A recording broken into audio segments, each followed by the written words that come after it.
à tous, bonjour à toutes. Aujourd'hui, on se retrouve donc pour une édition un petit peu spéciale. Aujourd'hui, pas d'hebdo, on va vraiment axer ce podcast-là sur un débat précis.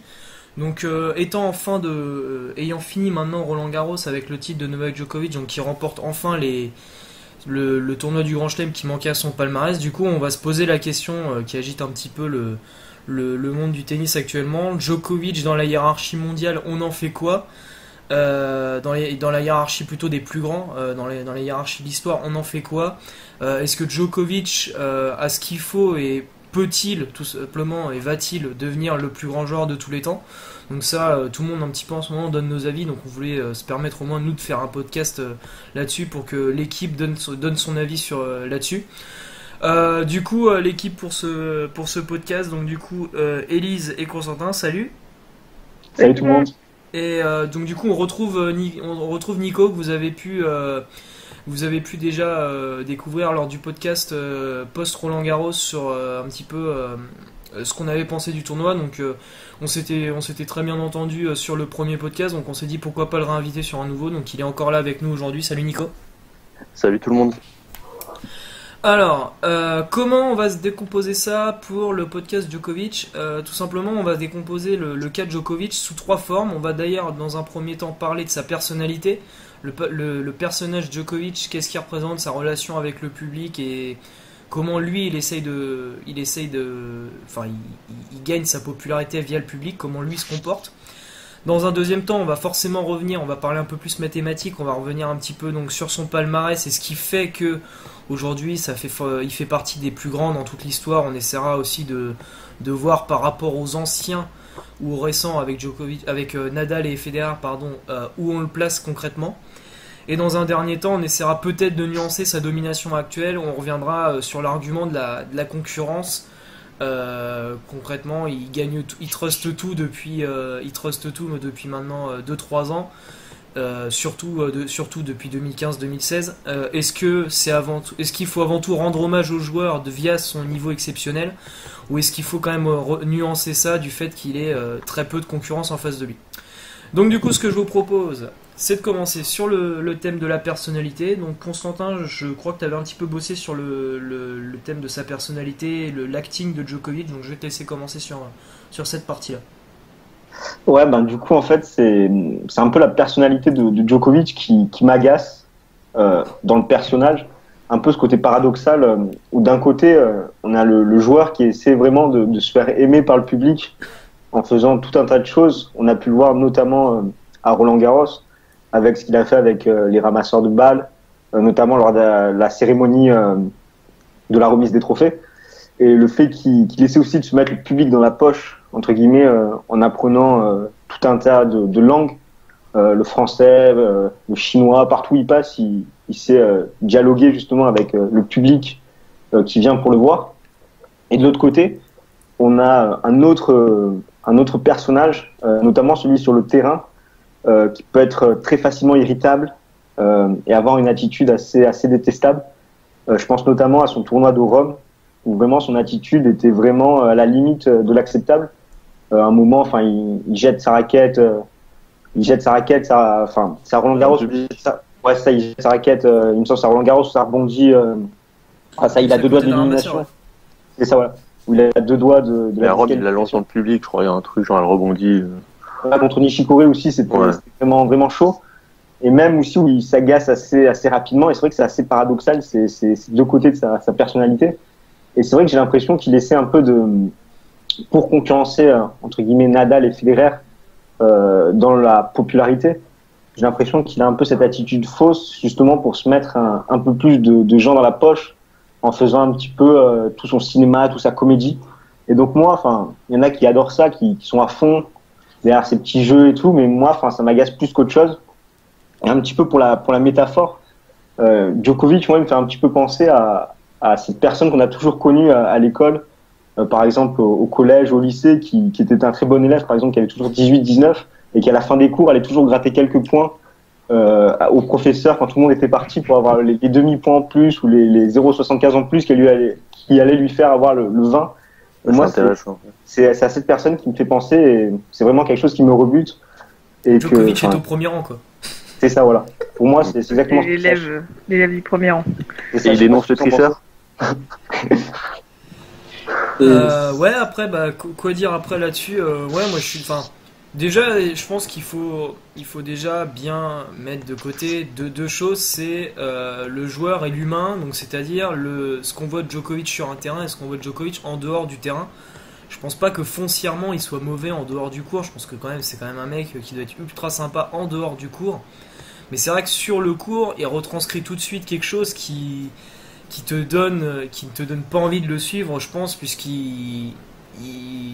c'est des petites choses à droite à gauche, parce qu'en ce moment il domine tout le monde, donc il a pas vraiment le temps de s'énerver vu qu'il roule sur tout le monde, donc on va rarement le voir. Mais dès qu'il est un petit peu en difficulté, ou dès que le public se manifeste un petit peu du désintérêt par rapport à lui, tu sens tout de suite que ça le touche et que tout de suite il en fait des caisses et il retombe dans le Djokovic un petit peu ancien, le Djokovic de ses jeunes années, quoi, de celui quand il avait 18-19 ans, qui pour le coup était très souvent vénère et puis s'exprimait énormément sur un court. Donc là il redevient très rageux. Je veux dire, il y a des exemples types, Federer cette année à l'Open d'Australie, juste avant la balle de match, quand il le break sur une balle assez litigieuse, juste derrière il s'énerve complètement contre le public. Tim, lorsqu'il le bat à Miami, faut voir la célébration qu'il fait juste derrière, où il fait un gros point serré vers le public en mode en gros je vous ai bien niqué. Puis encore voilà, à Roland, à Rome, enfin c'est beaucoup de choses mis bout à bout qui nous font penser quand même que Djokovic sur un terrain est quand même vraiment assez détestable, en plus du fait qu'il n'est pas forcément le jeu déjà le plus divertissant au monde, quoi. Surtout qu'il faut pas oublier qu'il y a quelques années, je sais plus exactement quel match, mais c'était un match de Coupe Davis contre la Suisse, contre Federer. Il faisait pas mal de comédie, il me semble, et que justement le Suisse lui avait reproché cette attitude. Ah bah ça et c'est vrai que ça date, ouais, mais ça montre un petit peu le personnage. Donc même s'il a évolué, même si il est un petit peu mieux maintenant sur le terrain, faut pas oublier ses antécédents et qu'il était avant, quoi. Ouais, et puis son entourage, ça l'aide pas trop. J'avais lu une interview de son père qui était assez, on aurait dit, je sais pas, aigri contre des gens comme Federer, tout ça. Enfin, c'était assez dommage. Il parlait justement de la Coupe Davis, je crois, un match où Federer avait gagné relativement facilement contre Novak, où il avait dit quelque chose comme Federer, ouais, il a laissé aucune chance, enfin ça se fait pas, machin, venant du plus grand joueur soi-disant de l'histoire. Enfin bref, pas mal de choses qui vont dans le sens de la personnalité de son fils aussi. Et, enfin, c'est dommage, quoi. Je pense qu'il fait beaucoup d'efforts pour être aimé, mais il y a aussi eu des moments, genre à Roland-Garros, où limite quand j'étais devant ma télé, j'étais un peu gêné, quoi. Quand il va chercher les ramasseurs, moi, ok, c'est sympa, mais je me dis, je suis à la place du ramasseur, déjà je suis comment, et puis même devant ma télé, j'ai l'impression qu'il l'instrumentalise un peu, quoi. Enfin, c'est pas spontané. Ouais, voilà, c'est ça. C'est pas spontané. C'est comme le cœur, il demande l'autorisation à Kuerten qui est adoré à Paris, enfin en France, et enfin c'est bien, c'est beau, mais c'est un peu dommage quand même. Surtout voilà, quoi, je veux dire, je m'appelle Djokovic, je suis au-dessus de Kuerten, quoi. Kuerten, oui. C'est bien, c'est beau, c'est populaire à Paris, mais Kuerten c'est 3 grands chelems, quoi. Djokovic c'est 12 grands chelems, donc bon. Il y a quand même un niveau où tu peux quand même te créer ta propre personnalité, quoi. C'est ça, et Kuerten c'est Kuerten, quoi. Enfin, à Djokovic de trouver sa façon d'être. Enfin, je trouve qu'il y a un manque d'authenticité dans la façon de se comporter du Serbe. Il fait un tout petit peu tout ce que les gens aiment justement pour être appréciés, et c'est pour ça que je ressens un peu de fausseté dans son attitude.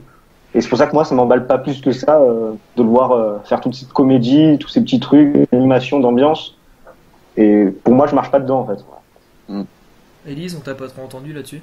Oui, parce que je partage en grande partie votre avis. Après, de là à employer le mot détester, je suis pas sûre, parce que bon, vous l'avez dit, c'est quand même, je pense, en dehors un gars qui est très apprécié sur le circuit. Après, sur le terrain, c'est une toute autre personne. Et en reparlant du cœur, il réalise le Grand Chelem en carrière. On aurait tous préféré un truc, c'est sûr, beaucoup plus original qui nous marquera. Là, il nous sort le cœur de Gouga, donc j'ai trouvé ça pas pas pitoyable, mais un peu gênant, quoi. Un peu gênant de de reprendre ça alors que c'est un geste qui a marqué l'histoire et que bah ils le reproduisent. C'était un peu du réchauffé quoi. Et pour un grand chelem comme ça. Ce truc-là, c'est décidé 1 semaine et demie avant dans la voiture quoi.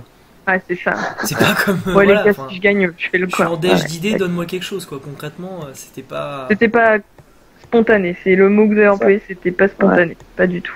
Donc, et juste pour rebondir aussi sur sa personnalité, juste aussi ces célébrations qui des fois étaient un petit peu, enfin il en faisait un petit peu trop. Je me rappelle un moment, je crois que c'est à l'Open d'Australie de 2012 où il déchire son t-shirt, le t-shirt où il fait. Ah vous avez pas aimé vous? Moi je trouve qu'il en fait trop. Enfin il y a gueule en même temps. Fan, tu vois. Moi j'ai adoré le t-shirt des parce que quand tu vois le match hyper physique qu'il a fait pour le coup et pour le coup ça c'est spontané tu vois. Ouais. Oui, bah, tu vois, il y a des célébrations spontanées, par exemple. C'est trop. Enfin, par exemple, Nadal ou d'autres joueurs, je pense notamment à Nadal, où tu sens que c'est plus pour lui. Mais Djokovic, j'ai vraiment l'impression que ces célébrations, c'est pour montrer à l'autre, je suis le meilleur, je t'ai battu, et je le ressens plus négativement. Ouais, après souvent, il aime bien aussi féliciter ses adversaires. Tu vois Murray quand il le bat, première chose qu'il fait après avoir serré la main de l'arbitre, il monte Murray et dit applaudissez-le lui aussi. Il monte Murray, il applaudit, ouais. Donc, après, bon l'Open d'Australie. Faut pas non plus tomber complètement parano en mode il demande aussi à applaudir l'autre parce que mais il fait son faux cul quand il demande à applaudir l'autre. Faut pas non plus tomber là-dedans non plus. Il a un peu de respect pour ses adversaires aussi. Mais bon, c'est vrai que dès que tu le touches lui un peu, là par contre t'en entends parler quoi. C'est pour ça que moi ça me fait marrer de dire il est proche du public quoi. Dès que le public lui rend mal, je peux dire que lui il lui rend encore plus mal quoi. Donc de dire qu'il est proche du public. Il a pas été. Je pense qu'il a pas été épargné avec les publics. Hein, l'année dernière, dans toutes les finales, c'est compliqué pour lui. L'US Open c'était abusé. Franchement, l'US Open c'était abusé. On se rappelle aussi, je crois que c'est Madrid 2013, je crois. Dimitrov. Ouais, contre Dimitrov, les mots qu'il dit au public. Oui, voilà. Faites-moi un plaisir buccal. Ah non, enfin c'était. Mais après aussi, parce qu'avant, après, pourquoi aussi on met ça aussi directement sur le devant de la scène lorsqu'on parle de rester dans l'histoire, parce que quelque part on parle de rester dans l'histoire. Alors, on parle quand même d'une personne. Est-ce qu'il est réellement aimé du public? Bah, on n'est pas si sûr que ça. Je parle vraiment des fans de tennis, parce que pour moi il y a réellement une distorsion entre fans de tennis et bonjour, je suis Roland Garros 15 jours dans l'année. Il y a le public des grands chelems, est-ce qu'il est vraiment représentatif des fans de tennis? Je suis vraiment pas sûr.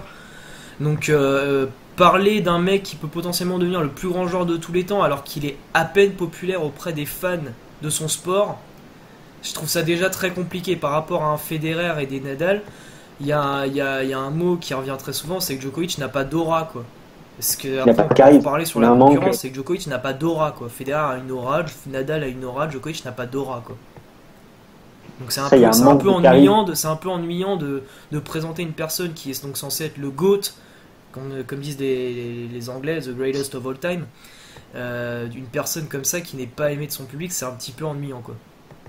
Alors, il a des gros soutiens. Moi je connais des gens qui ne vivent que pour lui. Enfin, je connais une personne, c'est un peu ça, mais bon. Globalement, c'est vrai que on a l'impression que parfois il en fait un peu trop. Ouais. Mais bon. Après, est-ce que le palmarès n'est pas plus important que la personnalité? Oui, bien sûr, mais bien sûr.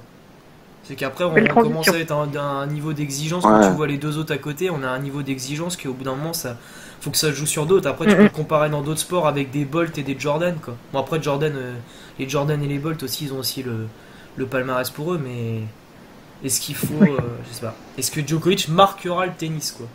Oui, il marquera, mais en termes de chiffres, oui. Oui, en termes de chiffres. Il vient de réaliser le grand chelem sur. Après sa personnalité, enfin, c'est vrai qu'il manque quelque chose, quoi. Il manque ce charisme, le fait de dégager vraiment quelque chose pour ce petit plus qui fait forcément la différence. Moi, je trouve, parce que tu vois, j'en avais débattu avec une personne. La chose qui me semble un petit peu rédhibitoire, c'est quand tu vas voir les fans de Djokovic et que tu leur poses la question, cite-moi des traits de caractère de ton joueur. Bah là, il n'y a plus personne, quoi. Il va te dire quoi? Il va dire ouais, c'est un clown, super, être numéro 1 mondial, être vu comme un clown.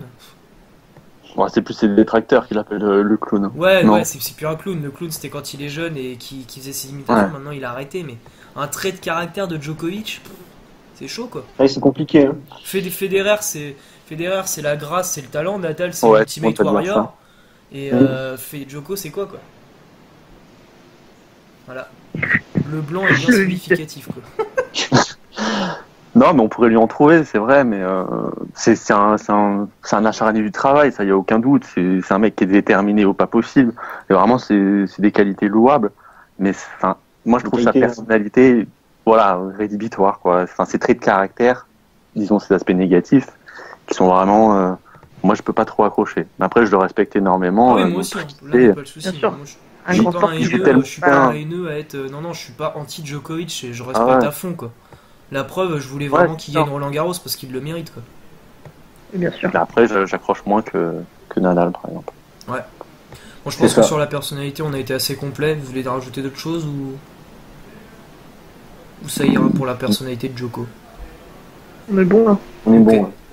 Alors du coup, ce que je vous propose, on va rentrer un petit peu dans les maths, on va rentrer un petit peu dans les stats, parce que bon, Djoko actuellement, où on le place dans la hiérarchie mondiale au niveau du palmarès, parce que bon, le caractère, c'est quelque chose qui est propre à chaque joueur, donc on peut pas vraiment le mettre en corrélation avec les autres joueurs, mais le palmarès, bon, c'est quelque chose on peut pas mentir aux mathématiques, quoi, donc où placer Djokovic dans la hiérarchie. Donc les quelques chiffres que je vous ai sortis, les principaux, parce que sinon on peut y passer 3 heures. Alors les principaux, Djokovic c'est quoi? C'est 67 titres, c'est le 6ème de l'histoire derrière Nadal, McEnroe, Federer, Lendl et Connors. Bon, Connors, est-ce que ça compte vraiment? Parce que Connors à l'époque, c'était limite tu gagnais des tournois dans ton jardin, quoi. Donc, il a joué jusqu'à 38 ans, non? Ouais, c'est ça. Je me rappelle, après l'âge, je sais plus, je me rappelle d'un match énorme en 5-7 à l'US Open et il avait quasiment 40 piges, je crois, et il avait battu un super top player de l'époque en 5-7, je crois. Je sais plus vraiment de quand ça date. Donc bref, 6ème de l'histoire sur les titres. 12 titres du Grand Chelem, 3ème ex-aequo avec Roy Emerson, ce qui est au-dessus. Donc on a Federer à 17, on a Nadal et Sampras à 14. On a 202 semaines à l'heure où on se parle, numéro 1 mondial. Top 5 derrière Connors, Lendl, Sampras et Federer. On a 4 saisons où il finit numéro 1, sûrement 5. Je pense qu'on peut déjà acter qu'en 2016 il sera numéro 1 mondial en fin d'année. Parce que bon, j'ai vu d'ailleurs que monsieur était déjà qualifié pour les Masters de fin d'année. Voilà, on a Roland Garros. On a Roland Garros, c'est super. Il a 29 Masters 1000. Bon, les Masters 1000 n'avaient pas forcément l'importance qu'ils avaient aujourd'hui à l'époque, mais bon, donc record juste devant Nadal, donc 29 Masters 1000. Et bien sûr, le truc qui peut quand même faire vraiment pencher la balance dans son sens, c'est qu'il a les 4 grands chelems de gagner avec Nadal, Federer, Agassi et Laver. Donc, avec tout ça, quoi dire? Moi, je dirais qu'en termes de palmarès, voilà quoi. Après, il y a beaucoup de choses à l'intérieur de ces stats qui n'étaient pas vraies à l'époque. On va pas comparer un Djoko et un Borg, par exemple. Je pense que c'est juste pas possible. Mais moi, je dirais qu'à l'heure actuelle, Djokovic est tout simplement, d'un point de vue mathématique, passé numéro 2 dans l'histoire pour moi devant un Rafael Nadal. Je sais que d'ailleurs on pourra peut-être avoir un débat là-dessus parce qu'on a 2 Rafael Nadal, mais moi, du point de vue mathématique ou même en prenant toutes les stats, pour moi Djokovic est actuellement c'est le 2e plus grand, quoi. Avec surtout cette stat de j'ai gagné les 4 grands chelems, les autres ne l'ont pas fait, quoi. Et surtout, les 2 gros points, c'est j'ai les 4 grands chelems et je suis le plus grand joueur des années 2010, quoi. Je te rejoins là-dessus. Moi, je suis aussi fan de Federer, donc on verra avec les pro Nadal. Mais donc il y a 12 grands chelems, fait de 17. Moi, ce qui pourrait peut-être... Bon, alors, évidemment, s'il dépasse 17, bien sûr, on n'en parle plus. Mais déjà, s'il finit l'année, peut-être, avec les 4 grands chelems en poche, les 4 grands chelems calendaires sur l'année, là, peut-être que déjà, il en aurait donc 14. Déjà, là, on pourra peut-être moi, je le reparler de tout ça. S'il le fait, c'est Ganesio.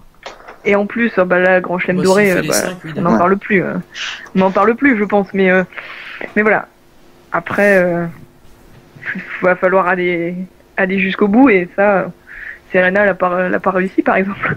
On voyait notamment Nadal fin 2013. On disait, mais le record de Federer, mais c'est dans la poche. Quasiment tout le monde se disait ça. Ouais, ça, il y a la culture de l'instant aussi à chaque fois. Ouais. Ouais. Maintenant pour en gagner un autre. Là, ça fait une semaine que Roland est fini, enfin 2 semaines. C'est compliqué à estimer. Quand on voit les derniers exploits, entre guillemets. Je pense que Djoko passera la marque de Nadal, hein. Mais au niveau des grands chelems, après, est-ce qu'il pourra aller chercher les 17, voire 18? C'est vrai. Ça, c'est autre chose. Mais même les semaines numéro 1, ça va être chaud. Hein. Il en a encore mais il en a 100 semaines de retard. en- Il a 100 semaines de Ah retard. ouais. C'est là où tu vois que Federer était monstrueux quand même. Hein. 2 ans, quoi. Ouais. Il a 2 ans de retard encore sur Federer en termes de semaines numéro 1. Peut-être qu'il ira le faire. Hein. On peut le faire, ouais. Enfin, Quand tu vois l'avance qu'il a sur les 2 et 3. c'est surtout que je vois pas Djoko jouer encore à 34 ans, quoi. Enfin, je sais pas. Ah bon? à 29, je suis pas sûr qu'au niveau de son jeu, ça puisse. Étrangement, il a quand même été vachement par les blessures et quand tu le vois jouer, enfin, comme on dit que c'est un peu l'homme élastique. Oui, mais est-ce qu'il dominera encore, je veux dire, à 30 peut-être. Là, je pense qu'encore 2 ans, il peut être au-dessus de tout le monde. Ouais, 32, moi je Après, vois bien le point de rupture à 32 ans. Moi. Voilà, c'est ça. Ouais. Ça va Moi, je le vois commencer bien à quand tirer même dans les durer, gens. ouais, encore 3-4 ans, quoi, un minimum. Ouais, 3-4 ans quand même. Ah ouais, parce que son jeu, je trouve pas qu'il nécessite beaucoup d'énergie comparé à Nadal, par exemple. Il a été, comme tu disais, Constantin, épargné par les blessures. C'est vrai que la dernière blessure de Djokovic, je sais pas quand elle remonte, mais c'est impressionnant. Enfin, Si on nommait son petit problème à l'œil qu'il a eu à Dubaï, 2015, hein. ouais.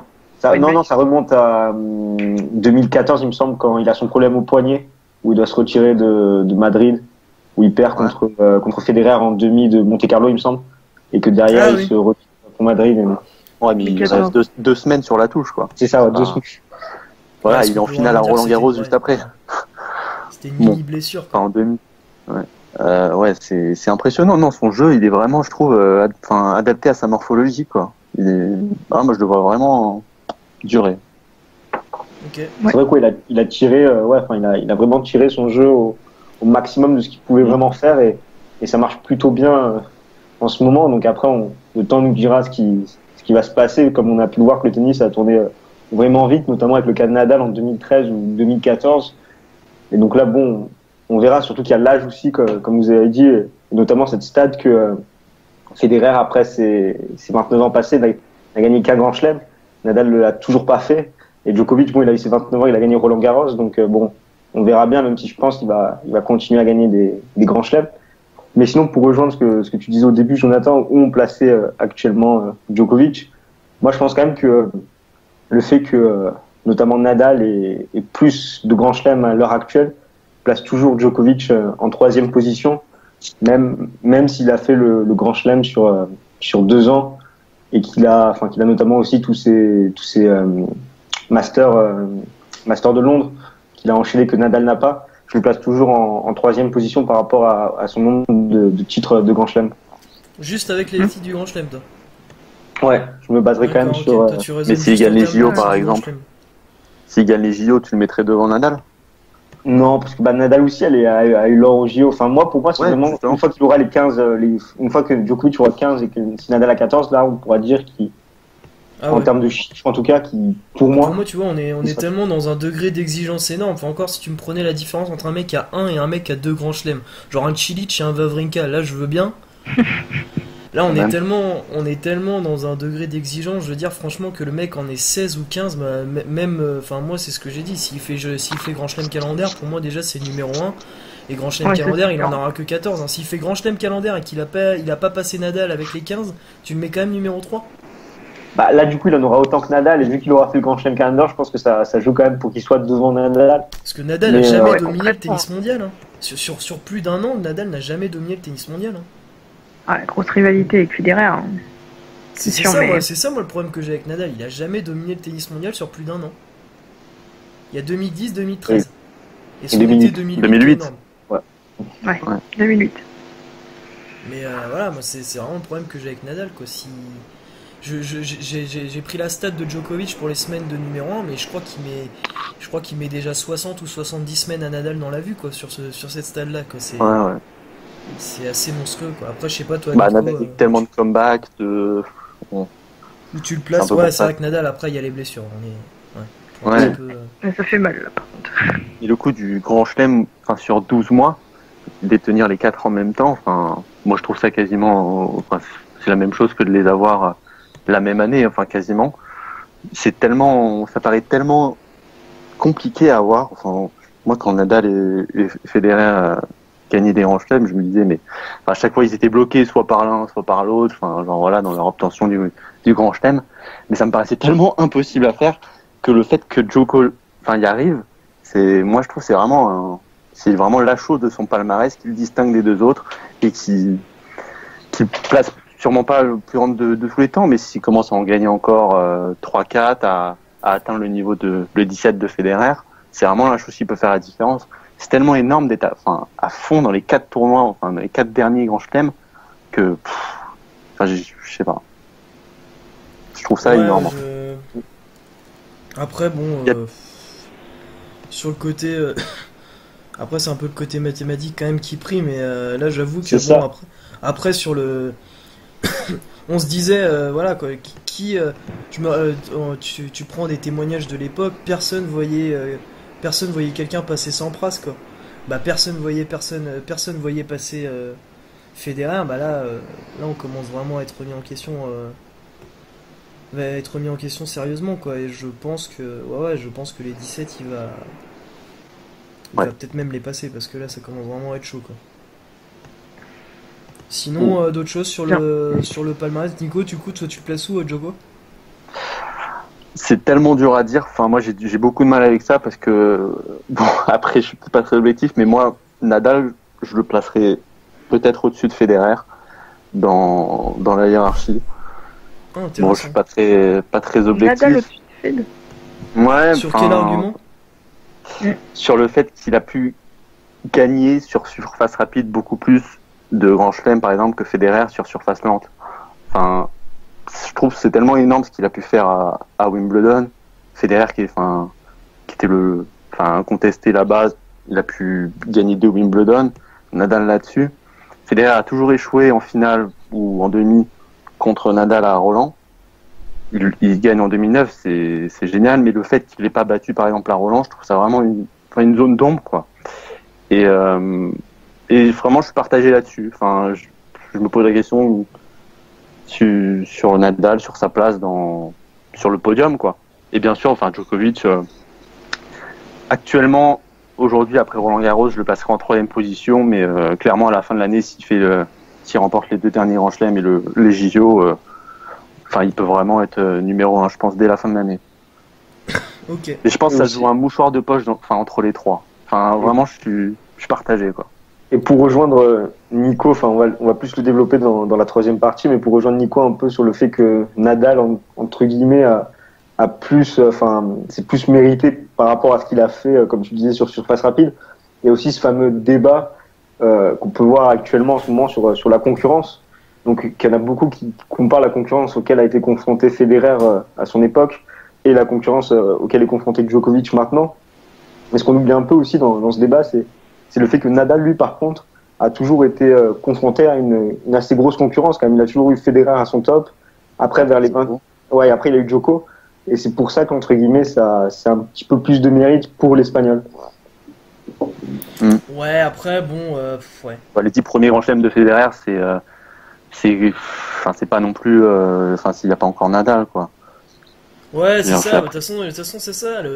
Ce qu'on peut reprocher à Federer, c'est qu'il a rarement battu des top players en finale de Grand Chelem. C'est vrai, tu peux pas l'enlever. Hein. Il avait la victime Roddick qu'il a dû battre au moins.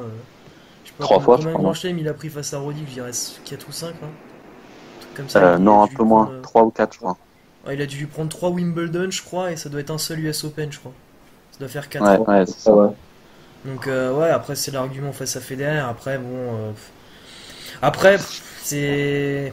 Je pense que limite, même en fin d'émission, on pourra limite refaire un autre classement en ayant pris aussi en compte le palmarès, la popularité et la concurrence. Mais d'un point de vue mathématique, j'ai quand même du mal à mettre Nadal au-dessus de Federer quand même. Ouais.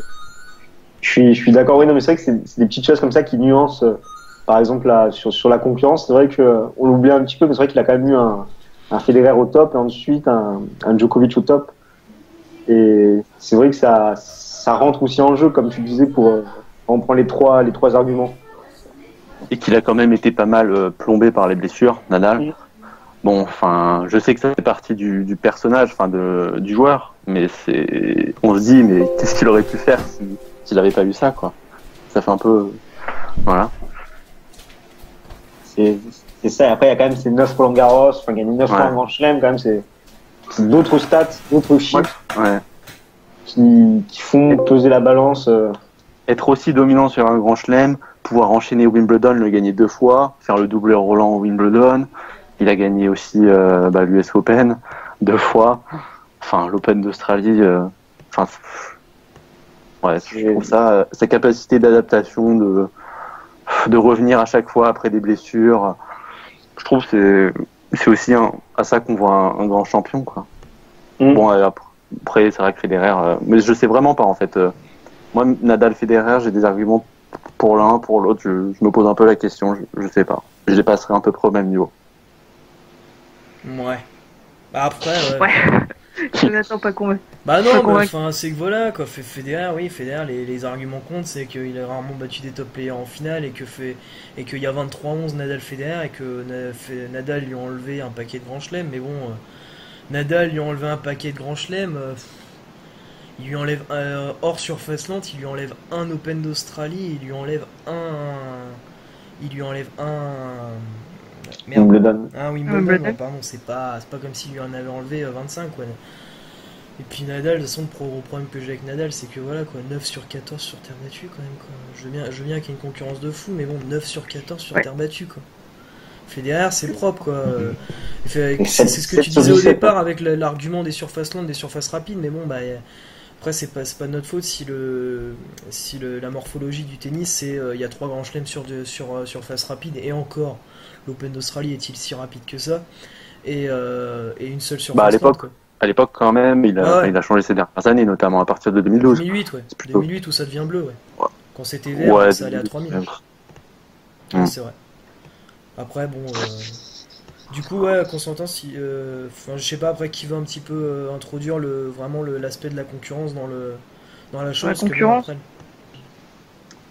Je crois qu'Élise était partante. Ouais, vous allez rebondir, mais c'est surtout le problème, c'est que Djoko a quand même beaucoup éclos au moment, on va dire entre guillemets, parce que voilà, du déclin de Federer et Nadal, qui n'ont pas été épargnés par les blessures depuis quelques temps là, encore actuellement. Moi, ce que j'aime pas trop, c'est la rivalité avec Murray, qui je trouve est beaucoup moins intéressante qu'un Fedal à l'époque par exemple, qui c'était il y a pas si longtemps que ça, mais on est à 24 victoires pour 10 défaites pour Djoko évidemment. Donc il le domine quand même dans beaucoup de cas. Après la concurrence, je sais pas trop où elle est en fait. Et je sais pas qui peut gêner Djoko. Un Wawrinka peut-être avec son revers, on l'a vu à Roland où ça fait quand même très mal, mais est-ce que ça peut se reproduire sur d'autres surfaces? Après dans le Big Four, il y a personne, je pense que personne peut le taper quoi, c'est impossible. Juste Elie, je veux juste faire une petite parenthèse, pas trop de rapport. C'est juste une petite parenthèse qui a pas trop de rapport avec le débat, mais c'est par rapport à ce que tu disais sur Djokovic et Murray, où je trouve c'est quelque chose de différent dans le sens où Djokovic, plus jeune, il a toujours été confronté et battu par les Nadal et les Federer. Du coup, entre guillemets, il a toujours eu cette haine il a jamais trouvé sa place. Et ouais, cette rage de vaincre de pouvoir les dépasser en termes de palmarès et de popularité, comme on peut le voir actuellement. Ouais, mais qu'à chaque fois qu'il les affronte, il veut se transcender. Et à l'inverse, Murray, qui lui a toujours été en retrait et derrière, même s'ils sont potes et même s'il respecte Murray, et dans sa tête, il doit se dire Murray c'est bon. On voit bien quoi. Après à sa finale à Rome, il s'en foutait un petit peu, même en finale à Wimbledon. Même s'il avait son passif d'avoir joué 4 heures contre Del Potro, il s'en foutait de prendre 3-7 contre Murray quoi. Alors que contre Federer ou contre Nadal, ce serait jamais arrivé quoi. Il serait au moins battu sur un set. Est-ce que Murray Djokovic c'est une rivalité quoi? Au final, non. Actuellement, c'est 1 et 2, donc. entre Bah guillemets, oui, par mais la force finalement, des choses, mais bon, qu'est-ce que Oui, Murray c'est a ça. enlevé de grand à Djokovic et qu'est-ce que Djokovic, par contre, eh ben, oui, qu'est-ce que oui, c'est ça, Djokovic a c'est enlevé de rien, grand à c'est Murray, un paquet, par contre, ouais. Bah, dans ce que, cas-là, qu'est-ce que Federer a enlevé de grand à Nadal? Bah, des Wimbledon, surtout des matchs épiques, quoi. Bah, des Ouais, Wimbledon, deux, et puis mais surtout des matchs épiques, épiques, quoi. quoi. Tu parles Et des forcément parce que, confrontations. en plus, voilà, encore s'il y avait, ouais, encore le Murray Djoko, tu peux le vendre comme une rivalité fratricide si tu veux, mais en plus Nadal Federer, c'est plus historique vraiment que tennistique, quoi. Enfin, si, tennistique, on a quand même vu des sacrés matchs, mais. Ah, ouais, plutôt, ouais. Mais Donc, c'est ça, et du coup, je pense que c'est que le fait que, enfin, ce passif avec Murray qui est pas le côté historique du fait qu'il ait souvent été battu par lui, et il n'a pas été gêné, enfin, et il a pas le palmarès qu'a Federer et Nadal. Je pense que ça rend cette petite rivalité qu'il y a et qui peut s'installer, comme vous le disiez, par le classement dans les jours et dans les mois à venir. Ben, elle manque de saveur, et ce qui fait que des fois on a des matchs un peu comme la finale à Roland ou cette finale à Wimbledon où Djokovic prend 3-7 sans vraiment rien montrer, quoi. Ouais, et puis bon, après la rivalité Fedal, elle s'est créée à Wimbledon et elle s'est créée à l'Open d'Australie 2009, hein, surtout. Hein. Ah oui, celle-là. L'enchaînement Ouais, Wimbledon c'est ça. 2008, Open d'Australie 2009, c'est le summum de la rivalité. Hein. Là, ces deux matchs-là, c'est Deux panthéon du monstres. tennis direct. Hein. Mhm. Donc, Ouais. bon. C'est sûr. Après, ouais, sinon sur la concurrence, surtout, ouais, enfin, surtout, moi, ce que j'ai envie de penser que le Djokovic actuel, je trouve, joue aussi bien qu'en 2011. Et tu vois qu'en 2011, Federer, Djokovic, Federer, Nadal, c'est serré, quoi. Donc je pense qu'il y a vraiment une notion de gros déclin, de fou. Et je me dis que si Federer et les Nadal avaient au moins leur niveau de 2011, on pourrait Ouais, encore être dans on le serait pas gratin là. qu'on a eu pendant l'enchaînement 2011, 2012, 2013, qui en termes de niveau, je pense, sont les meilleures années tennistiques. Et c'est là où tu vois vraiment que tu peux pas vraiment échapper au déclin, quoi. Le Ouais, déclin que, en est là, fait, quoi. Djoko fonctionne au profit, quoi, en fait.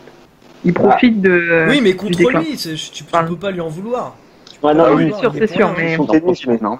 après ça rejoint un petit peu le débat qu'on avait fait dans les toutes premières émissions où on se posait la question, est-ce que Djokovic 2011 était supérieur à Djokovic 2015-2016? Ouais, on avait bien. Et on avait parlé aussi de cette notion de concurrence, et c'est vrai que pour moi, on peut le voir notamment entre les grands chelems qui gagnent, par exemple, entre 2011 et 2014, ou même ces années 2013 et 2014, au final, il me semble, ils gagnent 2 ou 3 grands chelems. Ah ouais. Et la différence qu'il y a avec 2015 et 2016, voir qu'en 2015, son seul vrai concurrent, c'est Federer qui a 34 ans et qui, bon, on sait qu'il ne va plus tenir la distance en 5-7 gagnants. Puis il y a Et je personne pense derrière, quoi. C'est ça, voilà. Et donc, du coup, il profite vraiment du fait qu'il ait son pic de forme à une période où, justement, ses rivaux, eux, commencent vraiment à décliner. Et c'est ce qui fait, c'est ce qui rend, en plus de sa personnalité, cet aspect de la concurrence qui rend un petit peu ses succès avec un petit peu moins de saveur. Par Parce exemple, qu'en là fait, où... voilà, c'est que les grands chelems, parce que moi j'ai envie de te sortir aussi l'argument inverse que tout à l'heure on sortait sur Federer, les grands chelems actuels de Djokovic, ils ont encore moins de saveur que les premiers grands chelems de Federer. Il y a rien, quoi. Federer, il y avait... Parce que on parle souvent Federer, il y avait de la concurrence, il n'y avait pas de concurrence. Faut quand même rappeler les noms qu'il y avait quand même à l'époque de Federer. Je veux dire, Ljubicic, Gonzalez, Davydenko, c'était énormissime. Enfin, Nalbandian, Roddick. Nalbandian, Roddick. Ah ouais. Enfin, il y a vraiment du gros nom. Djokovic, c'est quoi son époque, quoi? C'est mythique. Hein. Djokovic, Ouais. c'est quoi son époque vraiment actuelle sur les 2 dernières années, quoi? C'est Actuellement. vraiment une transition, en fait, c'est le problème. Et puis Ouais. la transition, elle est hyper Ouais. longue à arriver, quoi. Ouais, on voit pas Après, on trop de ne retrouvera jamais une génération comme on a eu avec les Nadal, Federer et Djokovic. Ça va être vraiment très compliqué, mais c'est vrai qu'actuellement, ces 2 dernières années au moins, parce que bon, 2011, il n'y a rien à dire, mais ces 2 dernières années, c'est vrai qu'il y a beaucoup moins de saveur. Et à l'instar d'un Federer qui a eu certes des gros noms, ou d'un Nadal qui a eu Federer au top, puis Djokovic au top, c'est vrai que il y a moins de saveur. C'est plus spécial et c'est ce qui rend un petit peu les victoires un petit peu moins belles à mon C'est sens. ça, quoi. Enfin, Roland, quoi. Roland, c'est censé être un jour historique pour le tennis. À part être grand fan de Djokovic, honnêtement, tu Surtout quand tu regardes vois ça son en tant que parcours. fan de tennis, bravo, quoi. Ouais, t'es là, tu fais bravo. Tu perds. Mais bon, il y a. C'est vrai que les fans de Djokovic, c'est quand même au 7e ciel, hein, les fans de Djokovic. Ouais, voilà, les fans de Djokovic, quoi. Les fans de tennis, c'est. Ouais. Les fans de tennis, entre guillemets, neutres et qui ne sont pas forcément grands fans de Djoko, c'est ouais, bravo. Parce qu'ils ont vu un match de merde, quoi.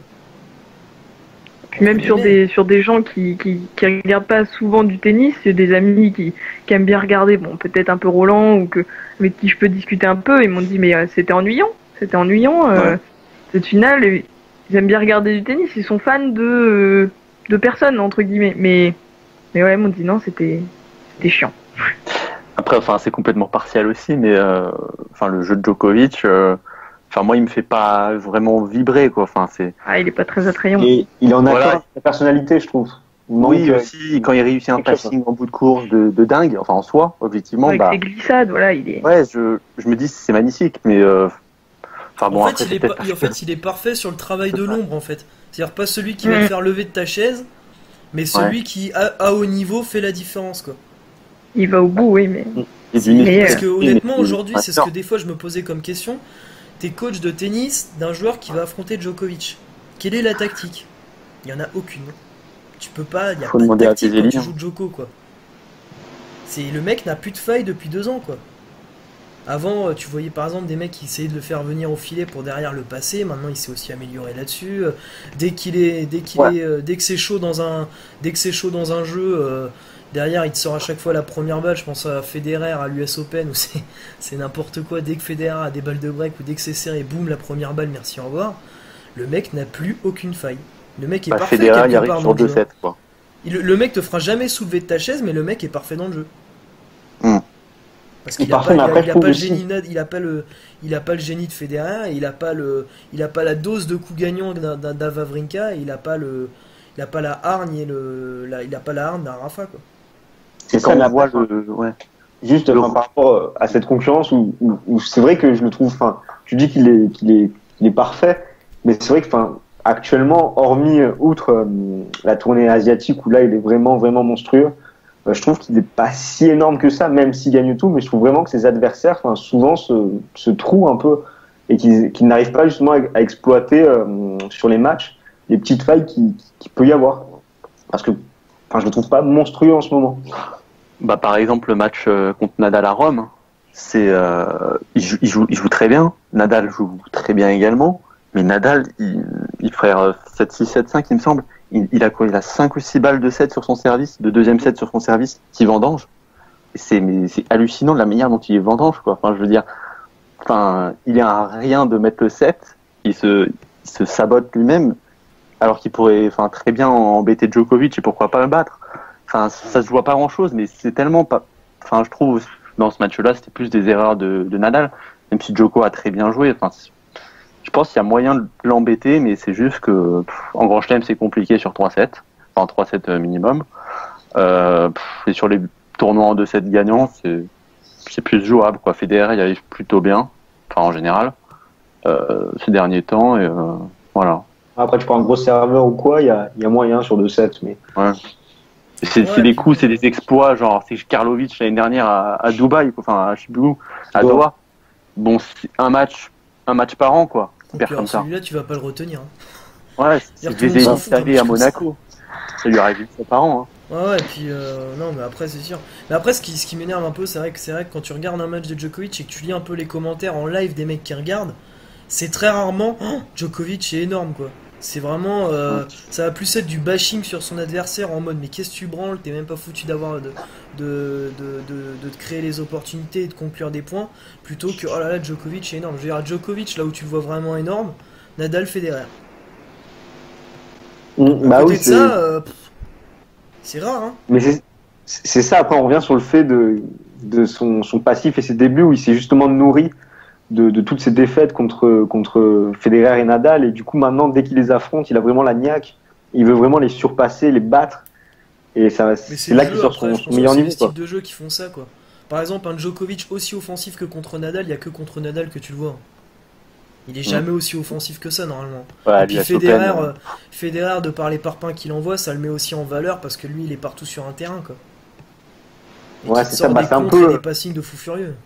Le fait que aussi, par exemple, Murray a été sur toute sa quinzaine, je pense qu'il a été assez agressif et c'est juste contre Djokovic où il repart 3 mètres derrière sa ligne à être ultra passif et Oh non, Murray est souvent hyper passif. Murray, moi quand je regarde des matchs de Murray contre des joueurs lambda, des joueurs standards, mais j'ai l'impression qu'il est tellement prenable, sauf que bah derrière par exemple il va jouer un Rafa, il va être ultra offensif et là d'un coup je vais dire ah ouais t'es quand même vraiment numéro 2 mondial quoi.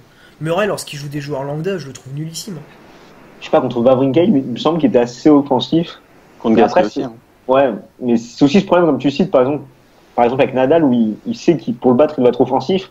Chose qu'il n'arrive pas à refaire avec Djokovic, où à chaque fois, il retombe dans ses travers. Et pourtant c'est en étant offensif qu'il est ultra bon. Hein. La série 2011-2012, quand ils jouent les deux, surtout l'année 2012, c'est un Murray hyper offensif contre Djokovic. Hein. En jouant à la baballe, il sait très bien qu'il va se faire bouffer. Hein. Mais c'est intéressant parce que chaque joueur a un peu son complexe vis-à-vis d'un autre. Bon, sauf Djokovic qui n'a pas vraiment de complexe.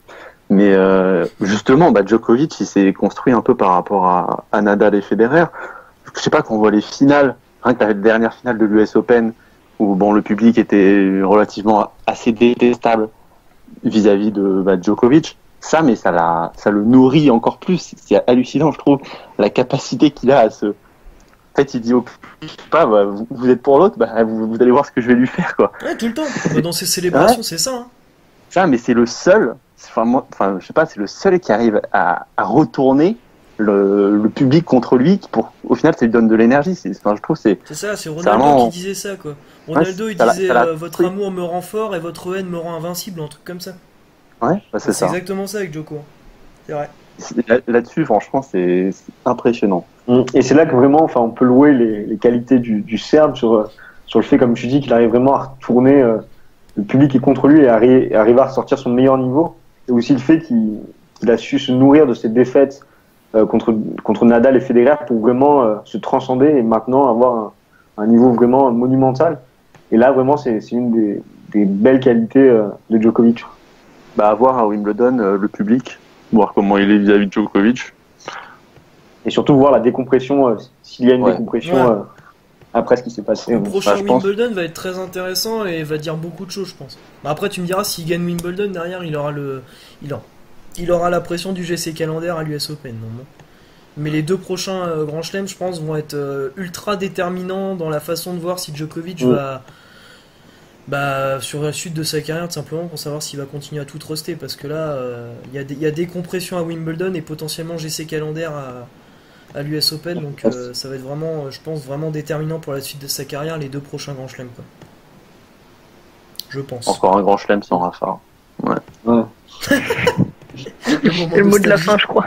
Le moment de oh merde. Je dois encore le voir passer des vacances à Ibiza. Là. Sur son bateau. Il saute avec une attelle. Tranquillement. Rafa. Ouais. Moi je pense qu'on a été assez complet, mine de rien. On a quand même bien fait le tour du sujet, je pense.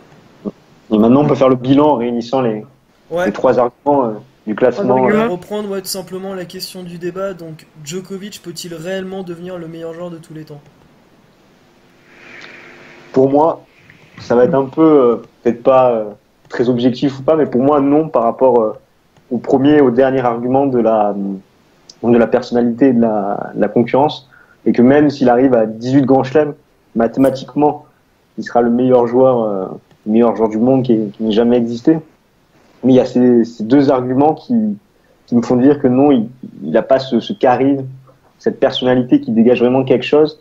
Et en termes de concurrence, au final, on dirait que la plus grande majorité de ces titres ont été acquis dans une ère assez faible, avec une génération qui se cherchait encore. Et du coup, ça dénature un petit peu ses performances et donc ces titres qu'il va peut-être acquérir. Mais s'il est à 25 grands chelems à la fin de sa carrière, tu dirais quoi ? Bonne question. Très bonne question, ça. Ça dépend. Si ça continue, si ça continue actuellement, si c'est sur la même tendance de concurrence et sa personnalité elle changera pas, mais donc c'est surtout la concurrence qui peut changer. Ah, c'est rédhibitoire pour toi ?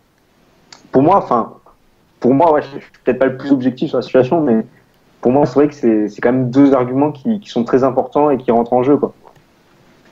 Et le fait que un joueur, il a empilé les titres, les 48 000 titres, mais que derrière il dégage rien et qu'au final il a acquis ses 3/4 de ses titres dans une période où il y avait personne pour aller le chercher, et que à chaque fois il battait des petits joueurs qui étaient bons, mais qui au final n'arrivaient pas à le déstabiliser. C'est assez rédhibitoire.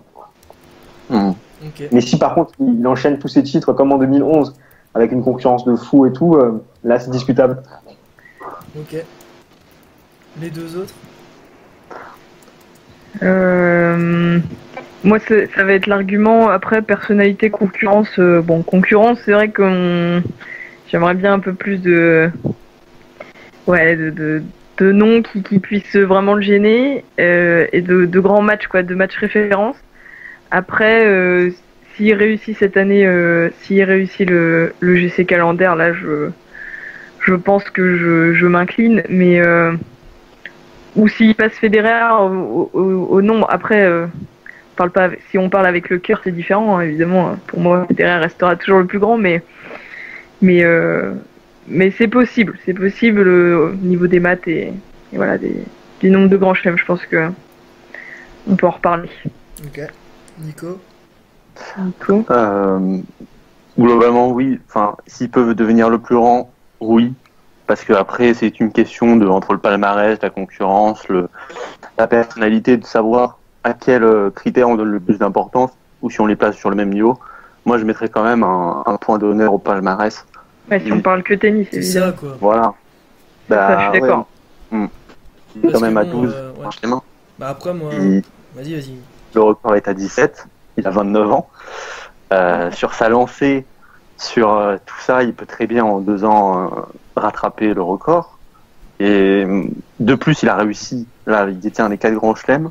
Enfin, moi, que je trouve extraordinaire. Et donc, si vraiment on regarde le palmarès, oui, complètement, il peut être le plus grand de tous les temps. À l'heure actuelle, je le mettrais vraiment en 3e, mais vraiment pas loin des 2 premiers, vraiment qui touchent quasiment. Peut-être qu'il lui manque un peu plus de grands chelems et les JO. Et moi, je trouve que ce serait vraiment l'argument qui ferait rattraper les autres. Et s'il continue sur sa lancée, il devrait, à mon avis, être le plus grand de tous les temps. Après, c'est vrai que la concurrence, on peut en parler. Federer, on n'a pas eu également une certaine époque. On sait jamais, peut-être que là, il va avoir de la concurrence. On n'a pas eu aussi forte que Nadal et Djokovic. Il en a quand même eu.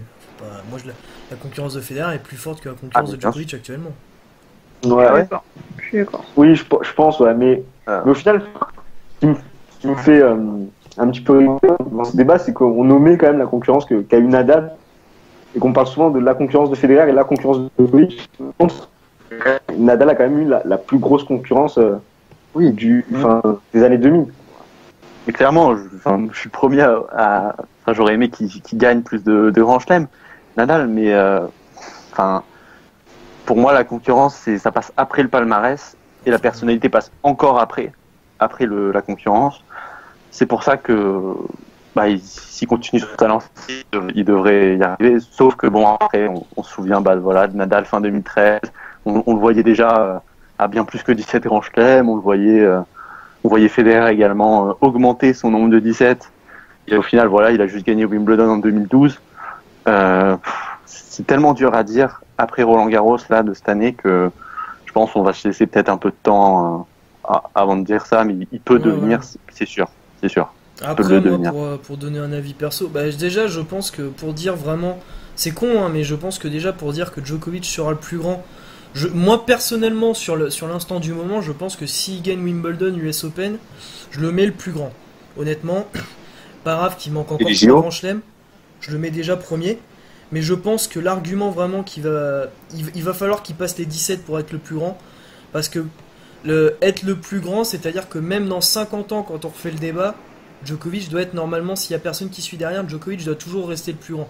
Et le novice dans 50 ans qui va arriver au tennis, s'il voit marqué Djokovic est le plus grand avec seulement 14 grands chelems, alors Federer en a 17, il va se dire c'est quoi ce bordel, il s'est passé quoi c'est pas indiscutable en termes de mathématiques. Donc je pense qu'il faut vraiment qu'il passe à 18 pour devenir le plus grand pour tout le temps, parce que je pense que ceux qui vont se mettre au tennis vont pas forcément comprendre, et nous on sera là, on sera des papis, on lui dira mais si finalement regarde il y a eu ci, il y a eu ça comme paramètre. Il faut vraiment, pour être le plus grand, il faut vraiment que ça pose quoi. Je veux dire, qui est le plus grand au basket, c'est Jordan quoi, il y a même pas débat, on s'en fout quoi, et parce qu'il a je crois il a 5 ou 6 bagues en NBA ou je sais plus combien il en a.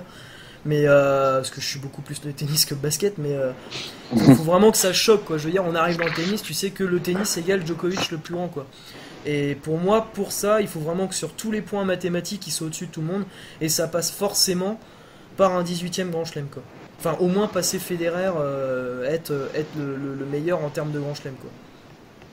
Donc s'il gagne les JO et les 2 prochains Grand Chelem, tu le mettrais pas numéro 1? Ah si, je le mets numéro 1 sur le moment. Mais pour être pour moi le plus grand de tous les temps, oui. il faut il faut un 18ème, parce que c'est ce que je te disais au départ, c'est que le mec qui va se mettre au tennis et qui va voir un Djokovic 14, Federer 17, il va faire pourquoi quoi? C'est quoi le rapport? Pourquoi vous me mettez devant un mec qui a 3 grands chelems de retard encore? Donc sur le moment oui, mais pour vraiment l'être pour tous les temps, et quand on dit bien tous les temps, ça prend vraiment tout son sens, il faut vraiment que ça soit sur une durée pas possible, il faut qu'il ait un 18ème grand chelem je pense. Et dans le palmarès, il faudrait aussi compter le nombre de semaines numéro 1. Ouais. S'il lui manque 2 ans, s'il est 2 ans numéro 1, il peut le rattraper. Bon. C'est les deux, c'est les deux paramètres. Ouais. Quoi. Les deux paramètres, c'est Grand Chelem et semaine numéro 1. Parce que semaine numéro 1 égale j'ai dominé mon sport. Et puis Grand Chelem, voilà quoi. Grand Chelem, ça reste Grand Chelem quoi. Voilà. Est-ce que vous avez d'autres arguments à mettre sur la table ou est-ce qu'on a fait bien le tour? Constantin, tu veux encore revenir sur l'affaire Nadal? Encore quelque chose à dire? Non, on a été complet, je pense. D'accord, je pense qu'on était bien complet. J'ai pas le. Espérons un retour de Rafa pour en revenir contester l'hégémonie serbe. De toute façon, on sait tous que c'est Delbonis qui l'a contesté. Hein. Ouais, vivement un Delbonis Djokovic. Non, vivement un Kyrgios Djokovic. Moi, c'est un Kyrgios Djokovic moi que je veux. Ah, il y en a pas eu. Gazon, ça serait énorme. Qui peuvent venir le gêner, mais ils sont encore trop. Ouais, mais il y a que Kyrgios, moi je trouve qu'il peut vraiment remettre le truc. Immature. Lui, monsieur, il a le talent quoi. Tim, il a le travail, mais Kyrgios, il a le talent quoi. Sur un match, Kyrgios, il peut le faire. Ah, Kyrgios, moi sur un match, je pense qu'il peut taper tout le monde. Mais vraiment, même Djoko. Mais je pense que ça pourrait être un pétard mouillé, un Kyrgios Djoko, mais j'ai vraiment envie de le voir. À voir. Bon, bah, tout simplement, il nous reste plus qu'à vous remercier. Du coup, à te remercier à nouveau, Nico, d'avoir fait ce podcast avec nous. Bah, c'est moi qui vous remercie. Hein. Ouais. Et puis, parfait. Et donc, bah, du coup, nous, on va se retrouver donc, pour un prochain hebdo. Wimbledon arrive bientôt. On va pouvoir un petit peu débriefer du coup, on vous débriefera les 2 premières semaines de gazon, je pense, d'une traite sur un seul hebdo. Et puis des nouvelles vidéos. Vous avez vu également qu'on vous a mis à disposition des vidéos hommage sur Rafa. Donc en fonction de qui brille, je sais pas, Nico, ce que t'en as pensé du tribute, il était très émouvant. Okay, surtout dans cette période. Rafa, donc, je pense que Samy a vraiment fait du bon boulot là-dessus. Donc en fonction de qui flambe à Wimbledon et de l'actu tennis du moment, je pense qu'on vous remettra des vidéos hommage un petit peu tous les mois, voire tous les 2 mois. Et donc les hebdos on continuera, et puis on continuera à vous mettre des vidéos à disposition, il n'y a pas de souci. Donc il me reste plus qu'à vous remercier, et à une prochaine pour une nouvelle vidéo tennis. Salut tout le monde. Salut.